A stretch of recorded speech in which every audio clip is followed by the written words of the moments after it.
Evening for me Well, too. okay, Thomas. So, tell us how you got into live streaming your church service. Well, I go to a pretty small church. I mean, a really small church. And there's a lot of well, let's just say technological neophytes, and going back to 2020 when the lockdown. Well, actually, 2021 when the lockdowns were occurring. I guess I'm trying to remember back to. I think it was towards the end of 2021 or 2020 and into 2021 when the lockdowns were occurring. We didn't have church services, and everybody was saying, well, just, oh, well, we'll just, not have church services. So I basically said, well, I can make that happen. We can figure out how to make this happen kind of on a shoestring budget. You don't need a big AV department, and as we get into this too, what we're going to be discussing about is not something like John MacArthur is doing at Grace Community Church in Los Angeles, where he's got his own AV department and probably hundreds of volunteers, and they're producing this big slick Hollywood production. We're talking real small churches, of less than 100 people, but the technology is really there in our grasp now to do that we didn't used to have. So instead of just I mean, church is really important, and I'm here in Tennessee. We're right in the middle of the Bible Belt, so church is a big deal. I mean, we go to church, Sunday morning, Sunday night, and Wednesday evening. So that's what you do, and it's a social event, as well as we're getting together to worship God, and it's an important part of our lives. So when you take that away, like we had with COVID, then it becomes a big deal, and it's removing a big part of people's lives, and they just need to hear the word, and so I said, I deal with this stuff. We can figure out how to make this happen, and so we did. We put it together, and we weren't in the church. The pastor was at his house, and we had some people that would do singing either live or recorded, and I put together some graphics and the lyrics to the songs, and we set up on a particular platform, and I'll talk about a little bit more, and how we did Wait, that. I got to ask you a question. So Sure. when, so when you guys couldn't go to church, and who did you talk to about saying when you raise your hand and says, "I can do this, I can make this happen"? I Who were you talked talking to?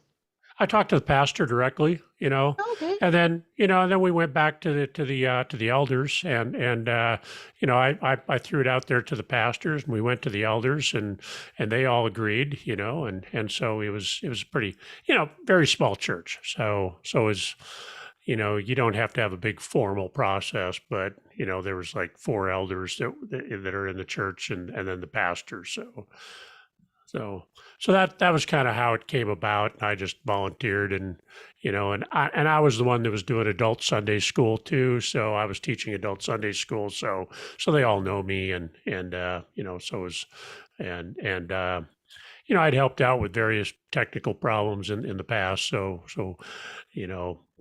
kind of a Luddite type type folks a lot, not really technologically savvy, and like I said, they were just going to pass and just not have church for however long. We said, no, we can't let this happen.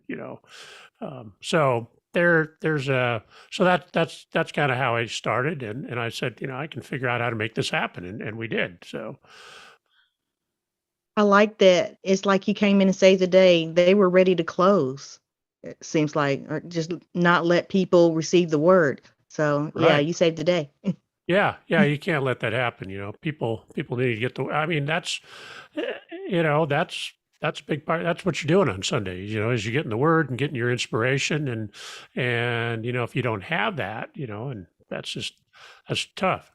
Now we can't do those Sunday after church breakfasts and stuff we do every now and then. That we haven't figured out how to do that virtually yet. But the service, yeah, we can do that. So that's that was kind of how we started it out, and I just stepped forward, and I've talked to some other people and seen some other churches, and they've done it in some different ways. Some just did audio. Some would just do quick Zoom calls, and so a lot of people stepped up and figured out how to make it happen. So God's word will not be denied. And so we just got it all figured out how to get it out there. So there were people singing. Did they have their own cameras and you picked up their live cast feed, or did they pre-record themselves singing and send you a video? We did both, and we initially started off with people doing it live, and it did not work quite as well as doing it recorded, just because one of the challenges of doing everything remote, because you got the pastor from his house and this person from their house and that person from their house, and the quality of the internet connection is not always reliable. It was a little easier for the singing especially to record it and then just play the recording. And then what I could do at that point is I could show them record, and then I could put the lyrics up and time the lyrics to the music, and it actually worked out pretty good, and you got better quality because I have a pretty high end internet connection with gigabit fiber, and so and a lot of people did not have that. So that was one thing one kind of adjustment we made midstream to really, keep the quality up there to where it was, but still, it was still kind of folksy because, just because, you got the pastor freezing up because he had a pretty low quality internet connection. And so some days, how the internet is, some days he would just freeze up a lot, and you just got to go with the flow. That's how it works. How many times did you let it go where they were doing it all live before you say, we need to pre-record this? Because I was thinking you were going to say something about latency, because that bothers me. The latency when people or the voices goes before their mouths move, or their mouth move before. Right. And go live before. Yeah, latency really occurs when you have a separate connection into your computer from the camera and the microphone, and there's a little bit of delay, and so you get out of sync. And then what happens is it goes out over the internet now, and what you're seeing on your screen, there can be, when I do my live show for my Groundwater Talk Live on Thursdays, I've timed it, and generally I get between what I'm seeing myself doing and when it's showing up on like YouTube or LinkedIn, it'll be 8, 9, 10 seconds difference. So, but there's two different things you're That's looking at there.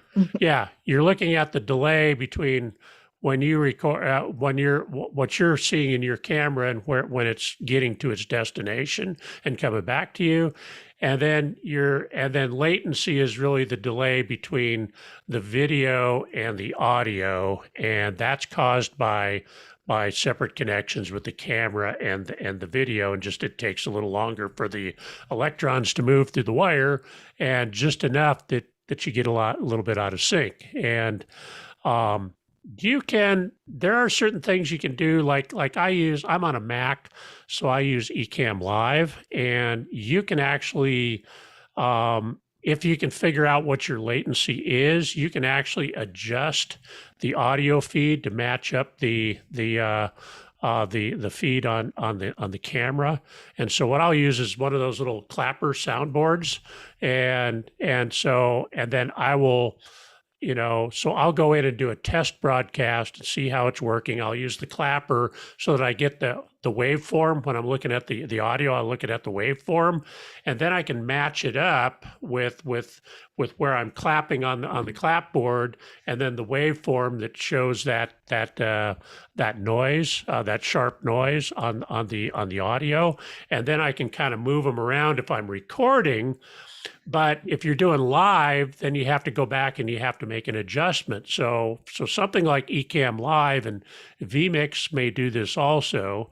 You can actually adjust and delay the audio or the video so that they will match up if you know what your latency is. So there are ways to kind of correct for that, and it can be a lot of work to figure that out because you got to run some tests and it just it can be challenging, but it does drive me crazy too when I'm seeing people's mouths move and and you get that just even a 1 second delay, even a half a second delay really throws things off kilter. So yeah, you can correct for that. However, it becomes a little more challenging if I'm here, I can fix myself, but then I got somebody else coming in on a different internet connection, and they have a crummy internet connection, and their latency is different than mine, and so there's just only so much you can actually correct on that stuff, and you just kind of got to go with it. That's really what it comes down to. So, you had mentioned that you put in some words and pictures. How did Yeah. you do that? What were you using for that? Was that Ecamm? I used well, what I was using for my live video is I was using Live Webinar, and normally I use Ecamm Live because I'm on a Mac for doing most of my streaming, but. And you can use Ecamm Live and bring it into something like a live webinar. I chose not to do that to try to keep it relatively simple, and because I had multiple feeds coming in from different people, I really wanted to keep the CPU load down as much as possible. So I chose not to do that. But I was using Live Webinar, and Live Webinars is a great tool. And I for something like that, I really prefer Live Webinar over and it's kind of not a well-known platform. I picked it up on an AppSumo deal and got a lifetime deal on it, and kind of maxed out on my credits. And so but it's not as well known as Zoom, but it has some really interesting, unique features. Like it comes with a storage area, and you can actually load up all your videos and your pictures and your lyrics and stuff ahead of time and load them in there in order, and you have little tabs across the top of your screen. So I can go through and I can say, okay, we're bringing the pastor on to do the intro, and I click that tab. I'll play some intro music and some videos, and then I'll click the intro and bring him in.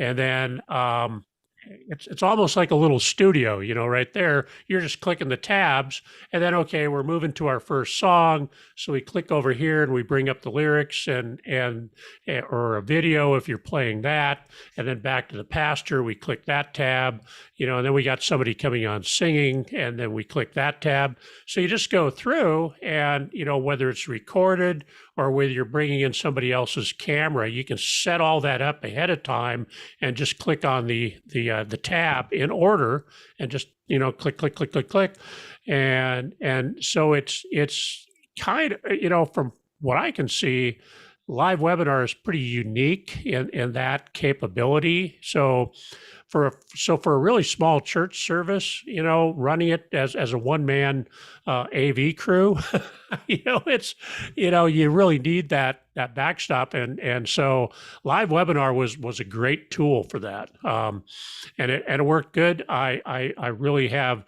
no complaints. Their technical support is good, so it's a perfect tool for something like that, and So I really preferred that over using something like Zoom. Now everybody's familiar with Zoom, but Zoom just doesn't have some of the capabilities that Live Webinar has, so it's so Live Webinar was the tool we really used for streaming out to the people.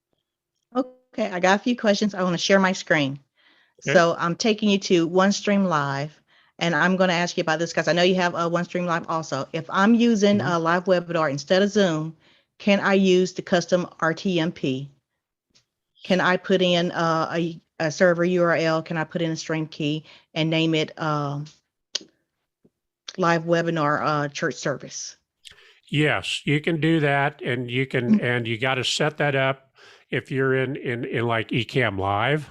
For Mhm. instance, you would get the RTMP key, the custom RTMP key, and put that into Ecamm Live. If you're using Live Webinar, it's the same type of thing. Live Webinar has that capability, so you got to have the stream key, and that is where you put in there with the stream key, and that allows you to stream into, for instance, if you're going OneStream Live and going to multiple different platforms on YouTube or LinkedIn or Facebook or wherever, then you can use that custom RTMP, come into OneStream Live, and then you can broadcast out to multiple destinations through OneStream. So it works really well. But the key is having that custom RTMP stream key that you put in, and that basically serves it up to OneStream, and then OneStream, and it actually works well because OneStream then takes the load and they distribute it off to multiple platforms. So they're running it off of their servers. So you're kind of unloading some of your CPU onto OneStream Live by using that custom RTMP key. So it's really a good tool, and I've used a number of them. OneStream is a great tool, and I like it. So, and I'm the only thing I really haven't used it for in the past is they haven't had LinkedIn Live native, but now they do. So I will, Yes, yeah, we are yay. streaming there right now. Exactly. So I will be using OneStream Live a lot more now because it's a great tool, and that was the only thing that was really holding me back. So I'm really happy that they got that finally worked out. LinkedIn is notoriously difficult to work with and slow to approve those things, but and they can be quirky, but they got it done. So I will definitely be using OneStream Live now for my multi-stream shows. Yeah, I love that. Before they had the custom live stream, we had to use the custom live stream, and I would sometimes forget to go back to LinkedIn and push the go live button. So I am Yeah, very happy that it is a native integration now. So yay! yeah, yeah. They could do it before, but there's a lot more steps involved, and you couldn't set it up in advance. It had to be just like 30 minutes before, and so it's kind of like this big fire drill to get it done, and so yeah, this makes it so much easier. Big congratulations to OneStream Live for making that happen. Yeah, I've had well, this is my third event of the day, and I've live Wow. streamed Yep. two of them. And hopefully, LinkedIn hasn't gotten tired of me yet. But having that native integration has made it so much easier because I set all of this up last night. Yep. I gotta share my screen again. I gotta show you what I did. Okay. So I am in OneStream Live, and you see this 22 accounts. Hmm. All of them went live today. Every Wow. last one That's of them. Yeah. See, and So you could, even if you had the capability to do multi-streaming built into your computer, your CPU would never handle that many live streams. And I know I'm serious about that. You would bog down with one or two, or with two or three, and so 22. There's no way you can do that. So you're offloading everything to OneStream Live servers, and you're able to stream into 22 different destinations. I can't even Yep. think of 22 definite destinations Well, I would stream to, but so I myself, I do not have 22 social accounts. What I did is I added a team member. ah, And so me and El Kersey, we streamed her event today mhm. and went to third-party streaming tools. I have Zoom hooked up to this. Well, you know what? I did not use Zoom. I used AirMeet today. So we streamed this live via AirMeet. All of these, every last one of these, you see where it says live now, all of these Yeah. were saying live. Wow. This is my favorite part because Fizza had to tell me about this year. You put in your title, you put in your description, and make sure this button is checked. Use stream title, description, and privacy for all broadcasts, and you don't have to go through every last one of these. That is a nice feature that I didn't know was there because I don't I typically stream it for my stuff. I'll typically stream into YouTube and LinkedIn. Rarely do I stream into Facebook just because my audience for what I do as a consultant really is not on Facebook. So I'm streaming into two different destinations. So that and setting all those up individually is a lot of work. So 22 of them, wow. But Yeah, that having that capability to just copy everything over, didn't know that was there. So yeah, yeah, another kudo to real convenient. OneStream. Yeah. I'm really, like I say, other than the fact that LinkedIn is very important to me, and I had to use some other tools to get in there in the past. OneStream, I've really been impressed with. I think you and I both got that through an AppSumo deal and a lifetime deal, and it's been one of those really nice AppSumo deals where they have really continued to develop the platform, and it's turned into a really nice product. I will say that, and I picked up some other live streaming tools that I won't mention, but OneStream has really fleshed out their offering and really built it out so that it's a great tool, and I think they're probably going to be around for quite a while, just based on the fact that they got some pretty solid features and offering through OneStream Live. So I like it. I picked up other live streaming tools too, but I use OneStream because they have the better customer service. It's like they make me feel like they care that I succeed with my streaming, and the others had better things to do. So, Yeah, I'll tell you what, that makes a huge difference to me when I have little patience anymore for a lot of these software tools you get, and they have poor customer service. I have little patience for that. I'll cancel, or if it's an AppSumo deal, I'll refund it, and that's one of the things I'm looking for is good customer service. It's rare in the world today. I will tell you that. It's, good customer service is hard to find. And so I value, yeah. and I have more patience for even working through some technical glitches if they have good customer service and they're working for you. So I'll cut them some slack if if they got good tech support. Yeah. What I like is they not only give me a document, they give me the answer first, and then they give me a document to read. So Yeah. if I'm talking to them, that's what I want. I want the answer. I don't want to look it up. I'm talking to you because I want you to tell me the answer. Exactly. Walk me through it because obviously, Yes. most of us are, a little bit geeky here, and so we can usually figure out the simple stuff. So it's and so if we're running into problems, it's usually going to require a little bit more hand holding and getting into the into the tech swamp a little bit. Yeah. One time I couldn't get in my account, and they're like, "Did you clear your cache yet?" And I'm like, "Oh no, let me do that." And then sure enough, it opened. So There sometimes you it go. can be simple, but yeah, I still just want the answer. Well, yeah. Well, and sometimes stuff you don't think about, clearing your cache. I mean, that's something it should be on your list, but it's kind of like, you forget sometimes. You're trying so many solutions and that's the challenge. I mean, anybody that thinks you're going to get on all the time and do live stream every week or multiple times a week and never have problems is out of their mind.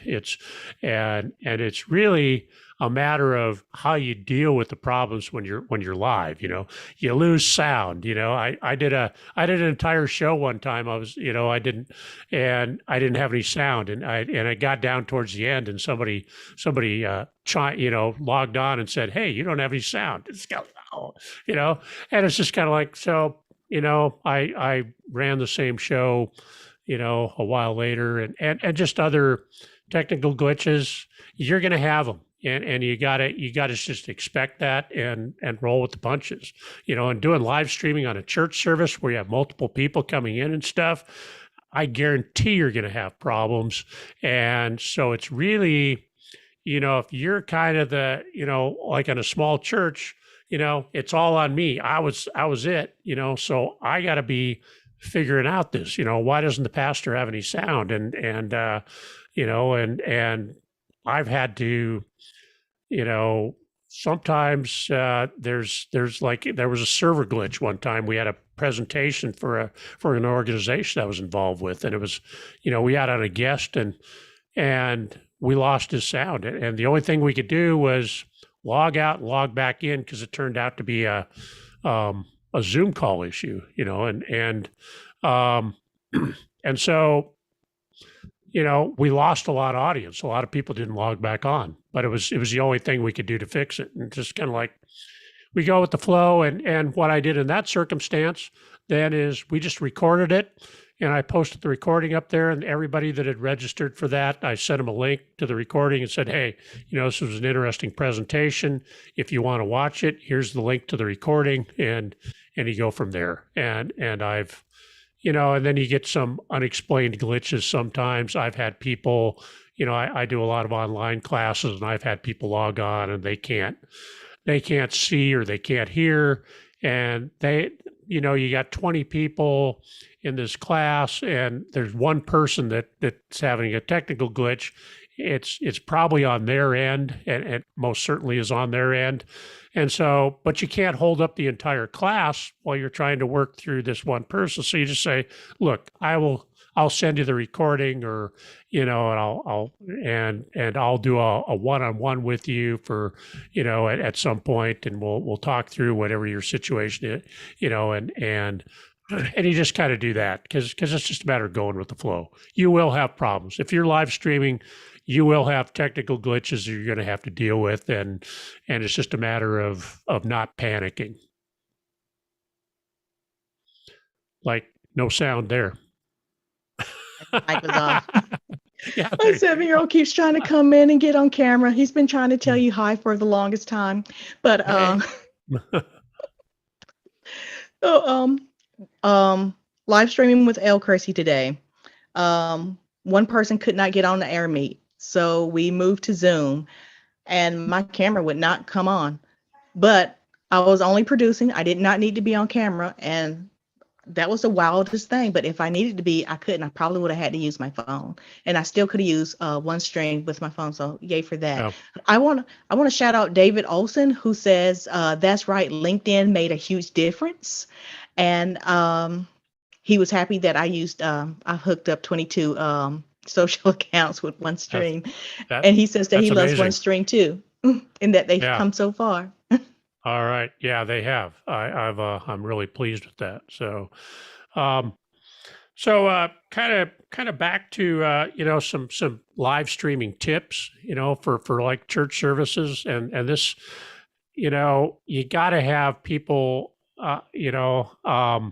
headphones are important, because people that don't have a good sense of how to deal with the sound issues, you'll get They don't have headphones. The speakers are coming in to the microphone, so you're getting feedback, and that ends up, for people that aren't experienced at that ends up being a huge issue. And whenever I have guests on and stuff, I say you got to use headphones. It's just, there are ways of dealing with that where you're not using headphones, but for the most part, I always tell my guests it's just easier if you use headphones, earbuds, whatever you got, so that we're not getting that feedback coming in, because that's probably the number one issue you get with people coming in. And and unfortunately, when we were live streaming the church services, the pastor did not own a set of headphones or nothing, no earbuds, no nothing, So it's kind of like we were constantly dealing with feedback issues, and it was just, that was a real challenge there. And it was kind of like, just go out and buy a cheap set of headphones. I mean, come on. Was there any editing involved while you were doing the church service? Especially, I don't really care for feedback or echo. Yeah, well, it was live, so there's not much you could do. So, for the recorded videos that we did for the music, when we did that, then I would go in and actually edit them out, because there's, the time when they're kind of warming up and stuff like that. I just edit that stuff out and kind of clean it up a little bit, but minimal editing, because it was, it's a lot of work to produce an hour church service, because you're putting all this stuff together. And so there was a fair amount of time invested in that. So we really didn't edit. And I had the recordings, but nobody really asked for the recordings. They were either there or they weren't. And that was kind of how we did that. But, a lot of churches will actually, and it's easy to do, live webinars, Zoom, everybody, allows you to save the recordings. And so you find somewhere to store those. And, a lot of small churches now are putting their videos online for people that can't make the service. And, people can tune in during the week. And so that's a good tip too, actually, is, and then if you're doing that, then you can edit it a little bit if you want. It just depends on how much time you want to spend editing. I do a lot of editing. I find it to be somewhat tedious on some things. And so I will do some macro type editing, but trying to get, removed ums and ahs and every one of those. There are some ways to automate that, but it can be a very tedious process to do significant amounts of editing. So, and I feel for like a church service, people aren't really expecting that. What do you use for editing? I mainly, two things. One, I mainly use Camtasia. And Camtasia probably works better on a PC than it does on a Mac, but they've really improved their Mac version. The big one that people use on a Mac, and I'm drawing a blank on it, is Telestream's. What's the name of their software? But they've had some real problems, and I found that Camtasia works quite well on a Mac, and their feature parity between the PC version is actually quite good. So it's not as sophisticated as Final Cut Pro or Adobe Premiere, and I have Final Cut Pro also, but Final Cut Pro editing takes a lot of time. I can go into Camtasia and do some quick editing and make it look good and post things up, and so it's a good tool for that. If you really want a lot of sophisticated editing, then something like Premiere or Final Cut Pro is the way to go. But there's a big learning curve there, and you do have to have a lot of CPU power to use those things, because it'll suck up a lot of your CPU. All the CPU you can let it have. I do have Premiere, haven't used it, but I got it because I didn't want to buy Photoshop. I didn't want to have, I wanted Photoshop, but I didn't want to buy the reoccurring license. So I got Photoshop Elements, and with that came Premiere, and that was like $80, maybe $75. Premiere Elements, which is a Yeah. light version of Premiere. Yeah. Yeah. It's the same thing. You just got to know where your tools are. So if you're familiar with Photoshop or Premiere, you just got to look, you got to put in some effort to find your tools, but they're Right. all still there. Yeah. It's missing, Premiere Elements is missing a few of the really sophisticated things, but for 90, probably 99% of the people out there editing, you don't use those tools. I mean, I like to, think that I can go into Final Cut Pro and do all these really fancy things, and Final Cut Pro and Premiere are, pretty similar to the features they offer. And so you can do a lot of really razzle dazzle stuff, but most of us are never going to do that. We're going to go in and, edit out things where we maybe, we're, coughing or inadvertently picked our nose, on the screen or something like that.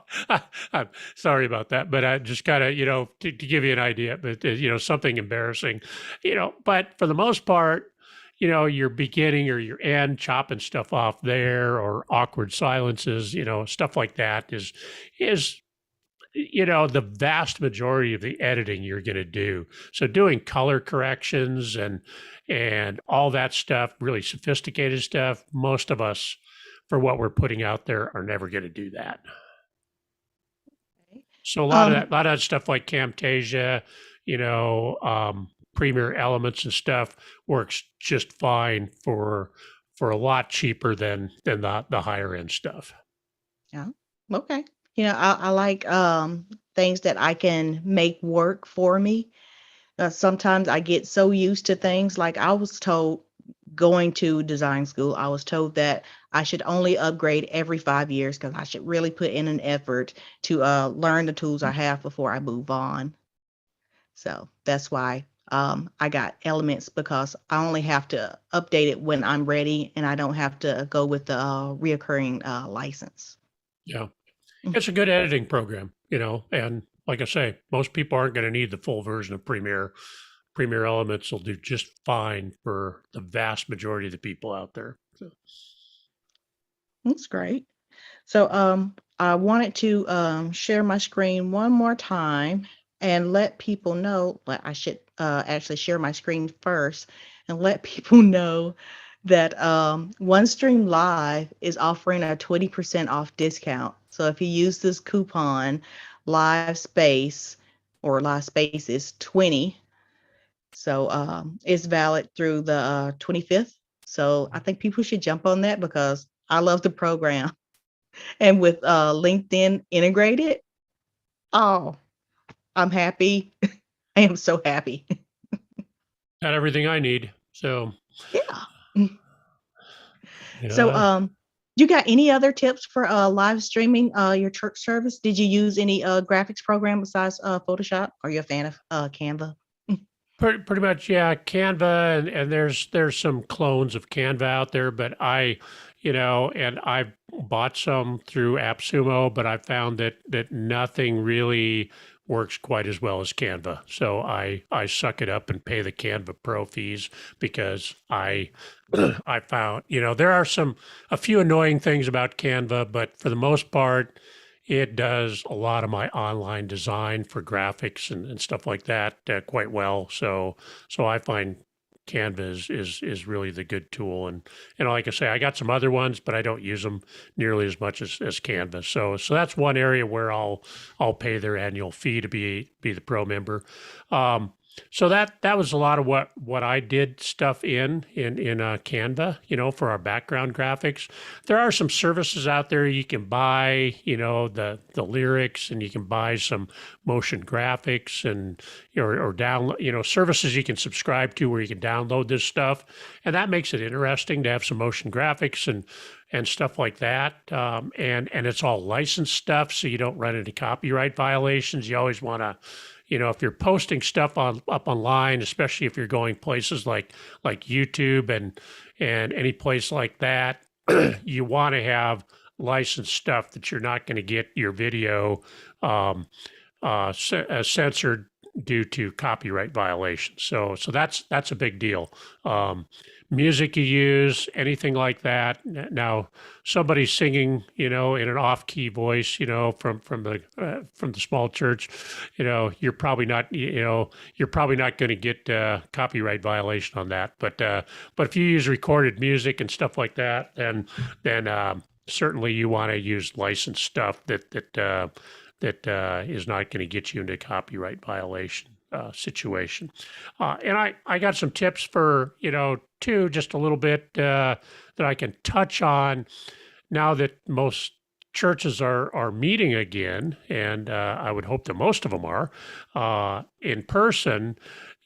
People have kind of kept up, even the small churches have kind of kept up the live streaming. If we've got some time, I can just kind of touch on some of the tools that people are Yeah, that'd be using out great. there. Yeah, and it's just, I've seen some really simple stuff like people taking like an iPad and mounting it on a tripod and attaching a little bit better microphone and basically just live streaming from the iPad. There's a tool out there that I like that works on iOS devices. I think it works on Android also. Is called Switcher Studio, and so it's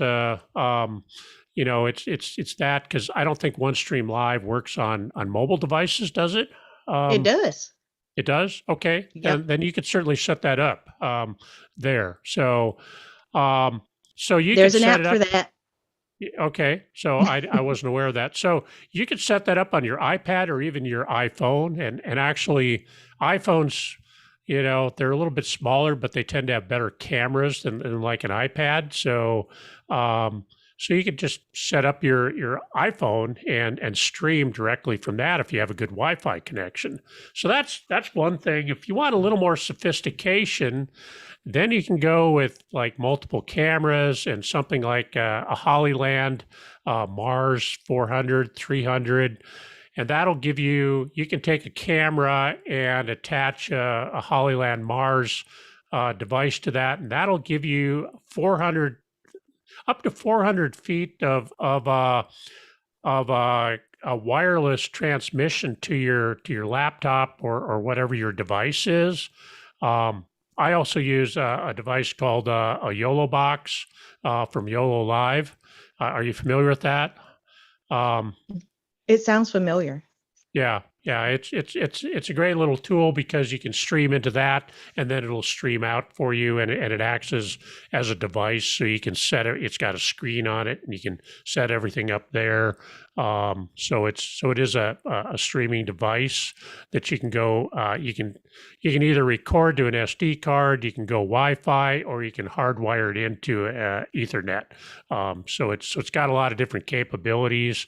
A little bit pricey. It runs the regular YOLO box runs about $800 or $900, and the Wow. YOLO box, yeah, Pro runs about 1,200 to 1,300 bucks. So it's kind of pricey, but it's got a lot of capabilities and it gives you a lot of options. So what I've got is I've got my Hollyland Mars hooked up to my YOLO box, and then I can take the transmitter part of the Hollyland Mars, and I can attach that to something like my Canon M50 or Sony ZV-1, and then so I can set this wireless live streaming device, set it up, whatever it is. And then, so I got about 400 feet of range. I can get out there and with my camera. So you can actually set up then multiple cameras using the Hollyland Mars transmitting devices to a single receiver and bring that into your feed and send that out. And then you can use a camera switcher to switch back and forth between different camera angles. So you can see you can get kind of sophisticated on this. And but Are you using it the really, switcher on your phone while you're out? um, I No, I am not right now. Switcher Studio will allow you to do that, to switch back and forth between different, like an iPad so I've experimented with that, but I haven't really done that because I haven't had a need. But you can get multiple angles that way, and so it's I do have a camera switcher here in the office in my studio, but but for mobile, it's a little more challenging. You got to use some hardware devices to do that. But for a church where you're setting up relatively static, you can get multiple camera angles, and it's all within the realm of possibility, even for a relatively small church, to do a pretty sophisticated type of production of the church service, and just enhance people. I mean, say you're an invalid and you can't get out to church on Sundays, but you still want to participate. Now you can tune in, and you got that, and you don't have to be isolated, or for some reason you can't make the church service. The recordings are there. So and so for a modest budget, and I'm not talking free, but you can do this really cheap, but you can have even a fairly sophisticated setup for a relatively modest budget for a church. And you're still not going to be Grace Community Church with 100 people on their AV crew, but yeah, but even for a small church, there's a lot of technology out there that you can use to really produce a really nice service for people that can't be there, and really, that's what it boils down to is with church, we're trying to reach out to people with God's word, and so however we do that, taking advantage of the technology to get that out to people that can't make the church service for one reason or another, that is really the mission of the church, and so it's a good investment is what I would say. Even if you're a really, really small church, there's stuff you can do that you can reach out to people and have that outreach. So an iPhone and a tripod, with if you can get a wireless connection or a good cell connection, you can reach out to people with. So the technology, there's a range of technology. You can go from Hollywood all the way down to broadcasting your church service on an iPhone and everything in between. It's the capabilities are there, and so there's really no excuse for a church not to do live streaming, Yeah. unless You you got know, somebody that's total let up. when I first heard that you were live streaming your church service, I just knew that your church was going to have a YouTube channel and maybe a podcast. So Yeah, that was that's just you where know, my mind goes. no, and that would be good. It's we didn't get that far, and I probably should have. There wasn't much demand for that, but sure, if you're going to do outreach, setting up a YouTube channel is free. I mean, and or Facebook. You can store those videos on there, and people can just log on and watch them during the week. Um, and that's Yeah. part of the outreach, and so folks should consider that. So that's a very good point. I appreciate Yeah. that. One of the things I like about OneStream Live is that you can replay videos as live.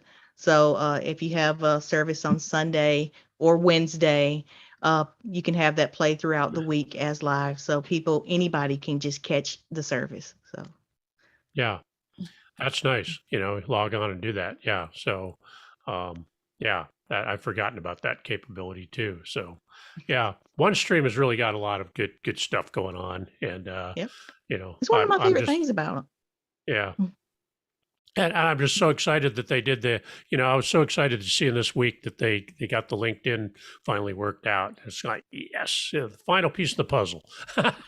So not only that, when you need to use your phone to live stream, you can do that. I mean, you don't know how many times. It's only happened 3 times, but my computer decided that it needed to what's it called? It needs to get new programs or something like that. It needs to download something and it just Update. cuts off. Yeah. Yep, it Yeah. needed to update. Yeah. So I'm going it to update updated now. So we're itself. just going to shut down everything for you. And yeah, tough luck. Yeah. It has done that 3 times. When I'm using OneStream, I set up everything the day before, and luckily I got the app and I came on and I was able still to multi-stream to all my places. So I was like, whew, I felt lucky. Well, I'm gonna go back and look at that the iPhone app and stuff like that and experiment with that a little more because I get out and about a lot for my consulting business and I do some some technical for my work as a hydrogeologist. I do some broadcasts, some training, and so so getting out and live streaming from the field is really a cool capability. And you go to a in-person conference and being able to live stream from there too, and just do some on-the-spot interviews with folks and all fun stuff and just get you more exposure and if OneStream can make that happen, that's just awesome. So You've only did this once, and I told you that you should call it field trips with Tom. But I have been hoping that you do it some more. So I know you got a conference coming up, so I'm looking forward to that. yeah, I'm working on that. I'm getting my everything set up. Um, I got my little portable studio in a Pelican case, so I can lock it up and it'll handle being on the plane. And it's got microphones and a screen and the camera and everything all in this little studio in a Pelican case. It locks up nice and tight. It's secure, and so we're going to take that out to California here in another week and a half and see how my little portable studio works. It'll be an experiment, so we'll see. But even then, I'll have a backup plan. So you always got to have a backup plan if you're going live. Yeah, definitely. Like I said, my desktop just shut down, and I had my phone, and luckily everything was already set up because I probably didn't know how to set it up on my phone. I just knew how to push the button, Yeah, make it start. that's right. And I've done stuff with you where I was out. Remember, we were out. I was looking at a well, and I was out one day, and we had our meeting, and I was just live stream from out in the field where I was looking at a water well, and out in the middle of nowhere, we live streamed in and had a good conversation. It's amazing the technology that we have at our disposal, and I just we probably don't take advantage of all the features. OneStream has a lot of features that I got to go back and explore some of them because I know there's things I'm not tapping into. So, Yeah. I told them that I wanted to have like a OneStream Live certification, like they take me through a class so I can make sure I'm using it to the best of its abilities. So, yeah. I would recommend that. There's more people doing that. Where you can do. Actually, Camtasia that I mentioned earlier, they had a little certification you can go through and a bunch of classes, and you get a certificate at the end. But and some people like the certificates. I'm kind of so on it, but the fact that you've gone through and you got all the basic working knowledge, you understand all the features, is really a high point for doing a certification thing where you kind of look at everything. So I think more software tools should really do that, where you have certified users, and then if you're a certified user, that helps out their technical support too, because you can set up a community of people that are certified users. They've learned everything about it, and they can help answer questions too. Yep. And so it really enhances, support and helping newbie users out or people that have questions. People that are trained by the software company itself. It's a great tool. So users helping other users is really the most awesome technical support there is, and all technical support for a company gets bogged down sometimes, and their response times can vary. It's just kind of the way it is. But having a community of people that may have seen similar problems, you can turn to them, and it may be a relatively simple question: clear your cache, and oh yeah, forgot about that. Yeah. Oh yeah, I that. totally forgot about that. Yeah, yeah. But I'm the same way. It's kind of like, oh, duh, I should have done that. You just need somebody to whack you up alongside the head and remind you that you should have done that early on, and kind of instead of trying to do all the other geeky solutions. So I'm all for more software programs having a certification program. Yeah. Oh, I want to show everyone this one more time that OneStream Live is offering a 20% off discount. Use the coupon code Live Spaces 20, and it's valid to the 25th of April. So, want you guys to know about this. This I want to say it's rare because you don't know too many software companies offering discounts right now. So, wanted to let you guys know that that's out there. Thomas, you have any more tips before we go? I think I covered pretty much everything. I'm just looking at my notes here, and yeah, I think I covered pretty much everything I wanted to talk about here. And like I say, this session was really geared towards small to medium-sized churches, the capabilities, and not the really big churches. So that's they have a lot of sophisticated people that can really do some Hollywood productions, but we want even small churches, because I'm here in Tennessee. We got a lot of these really small country churches, but even a small country church, there's no excuse anymore not to stream your services and have God's word reach everybody. Whether you can make it to church or not. I mean, some people have to work on Sundays, sometimes, and that's just kind of how it is. But we can use the tools to spread God's word even to the people that can't make it to the church service, because the technology is there for that. Yeah. I missed some comments, so let me share that with you now. Physis says for the Switcher Studio users, you can connect SS with OneStream Live as well. It was one of the most demanded third-party apps we have to work on, and Okay. she says that Is that's she an from awesome Switcher suggestion. Studio? Is she from Switcher Studio? Physis works with OneStream. Oh, okay. Okay. So OneStream and Switcher Studio work together. That's awesome. I just learned something new. Yeah, I did too. So that's awesome, because Switcher Studio is great on the iPhone and stuff. It's it's a good little tool. So the fact that they work with OneStream, I'll explore that in more detail. So thanks for that comment. That's awesome. She also says that that's an awesome suggestion, Erica and Tom. We are working on something like that, and I think she's talking about having the certification. Yeah. Nice. Yeah, there you go. Hooray!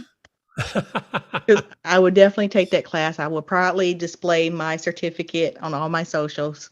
So yeah. I would take the class too. So like I say, I'm going to be moving off of my other multi-streaming solutions and going to OneStream now that they got the LinkedIn integration down. I like OneStream, and that was the only thing that was holding me back from using them all the time. So I'll be getting rid of some of those other unnamed competitors, who we all know who they are. But all right, Thomas. So hydrogeologist, church live streamer, event host. What else is next for you? I do a bunch of training and stuff on the technical stuff. So that's what I do. I do a weekly show on groundwater. It's kind of really, I got a narrow focus, but it's fun, and that's what I like and do. And but I love the technology, so this is good. I was glad to come on and just share my insights for whatever it's worth. And I've and last little bit of advice, don't be worried about learning things the hard way. I think I've learned everything the hard way. So, if you do it wrong, just learn from it, move on, and do it right next time. And that's how we get experience. I've done True. so many things wrong that it's just kind of like it's just kind of natural. So you just go with the flow, and we fix it next time. And there's just one more way I can't do it. So Fizza has one more comment. Basically, OneStream Live is compatible with any third-party app, Switcher Studio, Woza, Ecamm, and any other. And I think it's because of that button that we saw earlier. It says custom RTMP. yes, Yeah. probably, yeah, that would be my guess. So Yeah. I like yeah, that they don't try to hold me back with what I want to live stream. Some people say you can only do so many channels at one time, but with that custom RTMP, you can stream anywhere. I mean, they say that you can stream to 40 plus platforms. That plus is for that custom RTMP. yeah, as long as you can make that handshake between with the RTMP stream key, as long as you got that capability, then that's a great tool, and it works quite well. I've gone into some weird places too using a custom RTMP key, and it works quite well. Yep, love that. Oh, Yeah. Thomas And Ballard. I will say one thing too, that I did notice that Ecamm Live now also has a native integration with OneStream. So Yep, that's relatively new, I think, because I just noticed it. it is. So that's all good. That's all good too, because I'm an Ecamm Live guy, and I've So been with now all I Ecamm need Live. from Ecamm is for them to work with PCs, and then all will be right with the world. Probably not going to happen. I don't think they're going to go that route.